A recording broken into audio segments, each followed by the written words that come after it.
I want to give you a brief introduction to what your ClassLink page looks like and what it's good for. We're going to be using it almost every day this year, and so that's going to be a really important tool for you to have. But tools only work if you know how to use them. So, for right now, just watch what I'm doing, and it will all be really familiar to you when you go to your own ClassLink page. I am going to take a second here and open up Google Chrome. That's the browser that works best for everything that we use this year. When I open my Google Chrome, my home page is ClassLink, and if you're using a school device, your home page should be ClassLink too. If it isn't, I'm going to need to know that so I can help you fix it. Let's just look. Now, I have some things in my ClassLink page that you won't have because I'm a teacher, but some things we have are the same.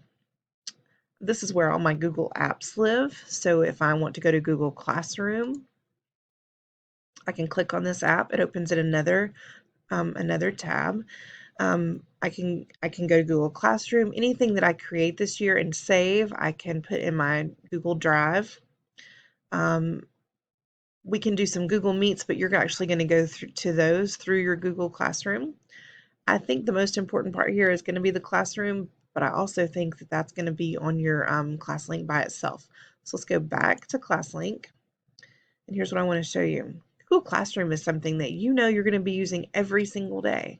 So if you want to click on that, then you can move it so that it appears as the very first thing in your Google Classroom.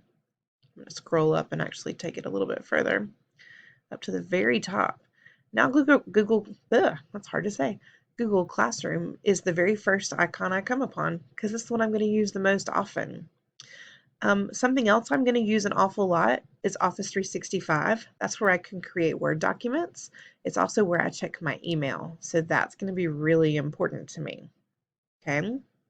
This week especially, we're going to be using iReady. So I'm going to move that up here because I know I'm going to need it. In this folder is anything I need to know about Jackson County Public Schools. And this gives me the Jackson County Public School webpage if I need something from there. If you have typing.com, I would move it up too because we're going to be doing that this week as well. So now I have easy access to the things that I need. Now you may not have as many things on your ClassLink page, so there might not be worth moving around if you only have a couple of lines. But if you know this is something you're going to use every day, it makes sense to have it first. Let's see what else you need to know here. If you ever get in trouble with your computer, you can click here for tech support from the school. You can also go to that Jackson County webpage here. When you pull that up right now, I believe there's a page. Let's make sure I'm not telling. So you can get your school re-entry information there, but we're already here, so that works. In our quick links, let's see.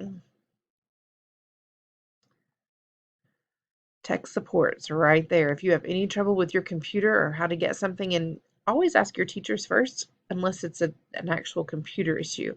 If you just can't get somewhere, ask us and we'll help you. If there's something really wrong with your computer, tech support's where to go. Okay. That might be all we need to know for right now. There's probably a thing on your page that says Fairview 5th grade. If there's not, we'll add one later. Okay, so this is just an introduction to what your ClassLink page is and what it's for. If you have any questions, you can email me.